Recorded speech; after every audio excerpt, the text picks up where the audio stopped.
So this talk is called Einstein Wrong 2022.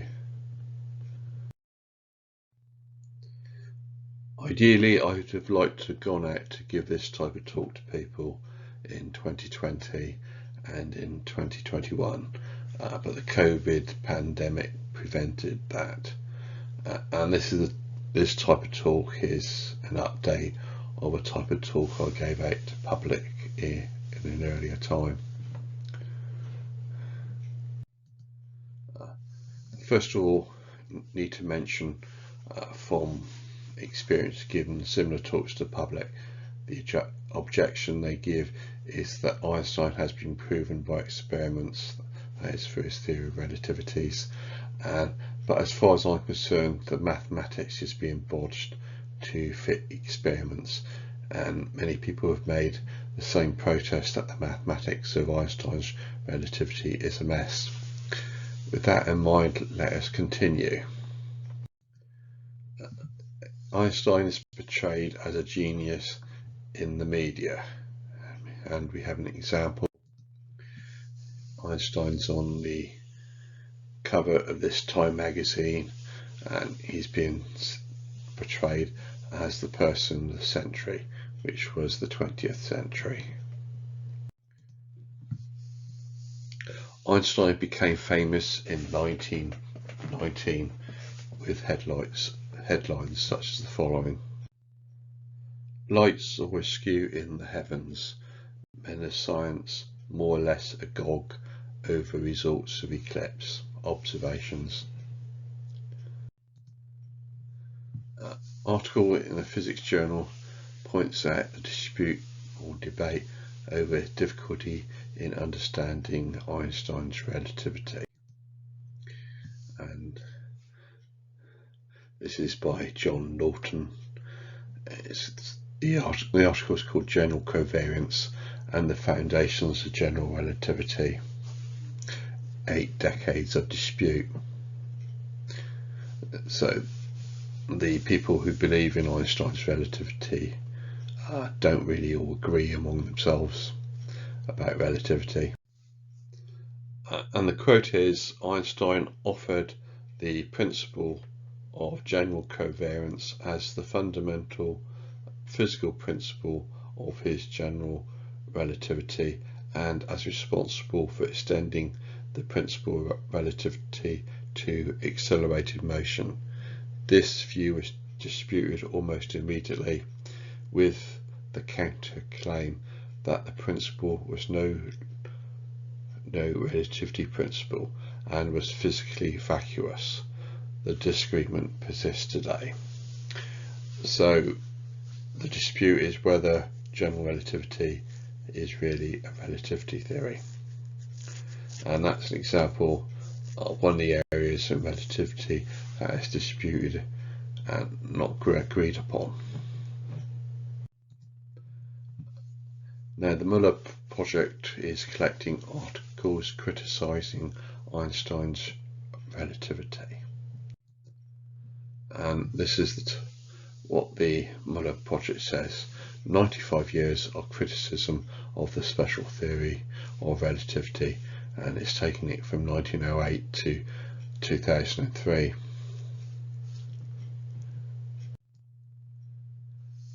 And the paper says, which are these problems brought to light? 1. Academic physics until today pretend to present with special relativity the greatest achievement of physics in the last century. The problem: the critics of special relativity show many fundamental flaws of the theory which lead to the judgment about the theory to be sheer nonsense. Second point: academic physics pretend that many experiments have confirmed the theory of special relativity, especially the successful operating of the atomic bomb, nuclear power stations, the GPS system. The problem: the critics refute or pretended confirmation, or as A, being irrelevant to the relativity theories, or B, forged by the experimenters as ardent relativists, or C, intentful selection of certain data and discarding the rest, or D, inconclusive interpretations of experiment data, very often disregarding the theory's own principles. So these are the type of objections which are made against Einstein's relativity. The areas pointed out where there are problems in relativity are going to be the following. This is what the Muller project gives. The catalogues of the areas of special relativity are the following areas: ether, light, space, time, movement, electromagnetism, Minkowski world, mathematics, mass energy, mass velocity, gravitation, and so forth. i.e., relativity is a vast subject and has a vast area of perceived errors.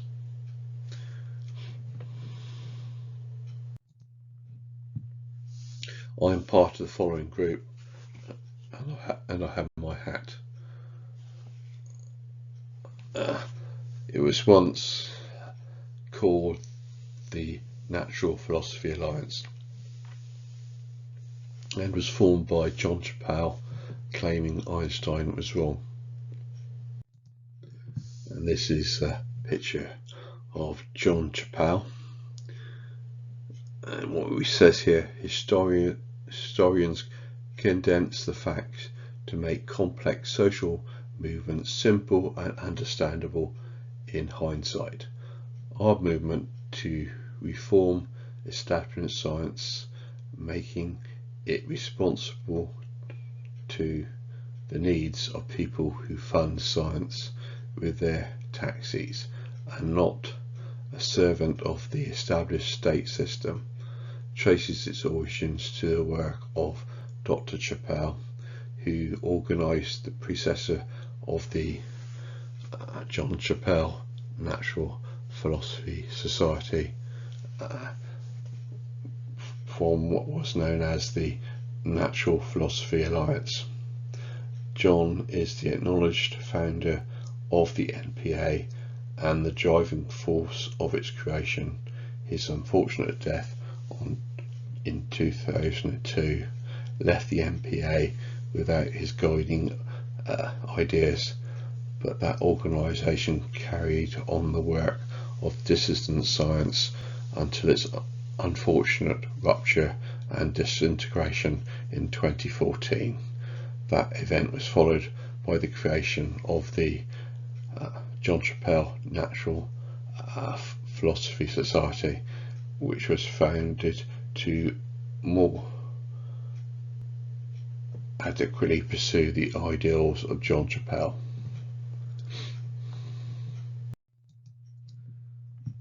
So this is Max Planck. He was a supporter of Einstein, and he lived from 1858 to 1947. He was a German theoretical physicist whose discovery of energy quanta won him the Nobel Prize in 1918. Now this is the quote I'm going to go from Max Planck, and I'm going to highlight it next. And the quote is: "A new scientific truth does not triumph by convincing its opponents and making them see the light, but rather its opponents eventually die, and a new generation growing up that is familiar with it." So Einstein's relativity didn't convince the opponents of it, and we, the critics of Einstein's relativity, although individually die, as a group we refuse to die and make the following documentary.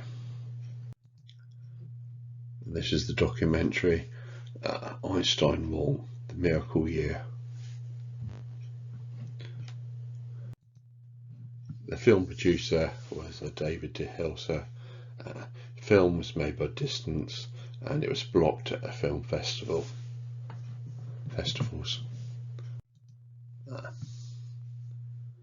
So now we're going to go on to an example of a highly respected scientist that says Einstein is wrong. And here he is, it's Louis Eason. He died in 1997, and he was an English physicist, and his most notable achievements were in the precise measurement of time and the determination of the speed of light. He was a critic of Einstein's theory of relativity, particularly as it related to time dilation.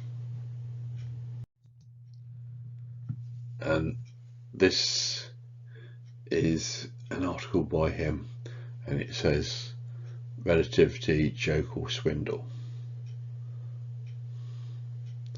And where Eason restates his view that Einstein's theory of relativity contains basic and fatal flaws.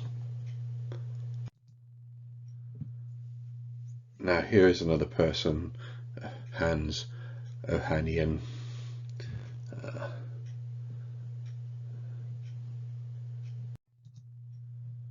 And his article is, did Einstein prove E equals mc squared? It says Einstein produced over a span of 40 years reveals that all his proofs suffer from mistakes, and that's Einstein writing about E equals mc squared. According to Ohanian, Einstein just made loads of mistakes with that. And here is another person, Johnson, who's a professor of applied mathematics. And his article is, did Einstein not understand mathematics? And a quote from him is, what can we expect from a mathematical theory developed by someone who did not understand mathematics? And he's referring to Einstein as not understanding mathematics. And so you're getting a mess in the mathematics from Einstein. And here is another example of a person looking at the mathematics of Einstein. By this person, his paper is called Mathematical Invalidity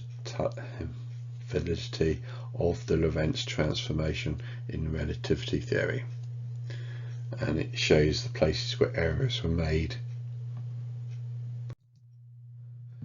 According to Einstein's supporters, the speed of light in vacuum free of field influence is constant.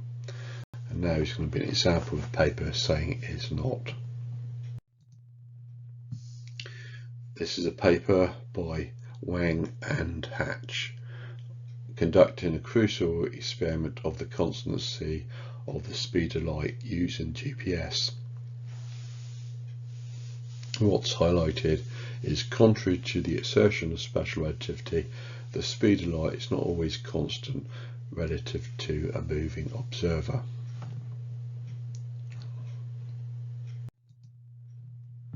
So there's a lot of fudging of results in relativity to say it's confirmed by experiments. And I'm going to give an example of another scandal in science, which is ClimateGate. Scientists manipulate data, i.e. they cheat. So here's a person dissenting with the belief in man-made climate change. The belief by most people is that there's a large influence of man-made climate change, when really there's probably climate change due to other factors than just being the burning of fossil fuels and so forth.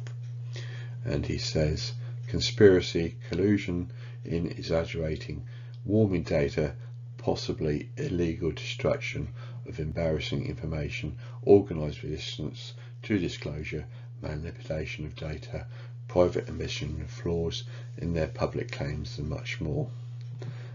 So the people who promote the idea that it's mainly man-made climate change are just really manipulating the data to try to show that, i.e. cheating. And I think there's been a lot of people leaping to the defence of the people who believe in man-made climate change, and they say that there is no data manipulation. But anyway, here is another article on ClimateGate. American thinker says, we don't expect the science establishment to be cooking the science, but that is what is happening. So with all these people trying to promote man-made climate change as being the main cause of climate change, the critics are accusing them of manipulating the science, i.e. cheating.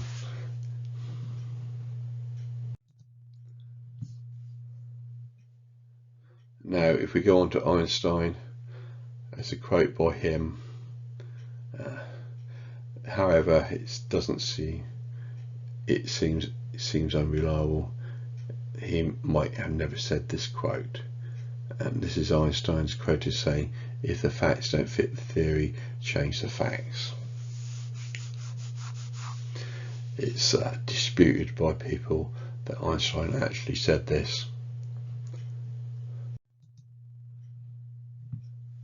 However, from the book entitled Subtle is the Lord, The Science and Life of Albert Einstein, it says, in the fall of 1919, in the course of a discussion with a student, Einstein handed her a cable which had informed him that the bending of light by the sun was in agreement with his general relativistic prediction. The student asked what he would have said if there had been no confirmation. Einstein replied, then I would have had to pity the Lord. The theory is correct anyway. This statement is not at variance with the fact that Einstein was actually quite excited when he first heard the news of the bending of light. So that sort of statement said by Einstein, it seems that Einstein is very confident about his theory over whatever observations the data might show, and that he is ready to ignore the facts in favour of the theory. And it might be the source of the idea of, if the facts don't fit the theory, then change the facts. An accusation against some scientists is that the method they use is alter the facts to fit the theory, and Einstein seems to be the one who sets that sort of trend. Einstein was so confident in his theory that he wouldn't disbelieve his theory if the facts didn't fit it. In the case of ClimateGate, there is argument between those who say what was done with the data was justified versus those who say it wasn't. And that spills over into lots of fields of science about arguing over data manipulation. In the case of Einstein's relativity, those who interpret the data in favour of Einstein's relativity versus those who don't, i.e. there's a bias in science. If you're biased to believing Einstein's relativity, then you would try to interpret the data to uphold what you believe. In the case of 1919, when Einstein became famous, if the data hadn't supported his theory, because Einstein so strongly believed in his theory, I think it would have been deemed that there was an extra effect to which he had calculated, which he would then have interpreted as his theory is correct.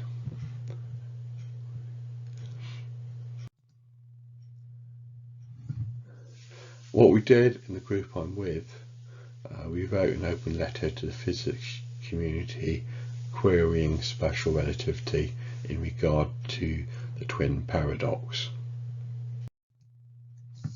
and we signed it. We gave a list of names of people who were signing this.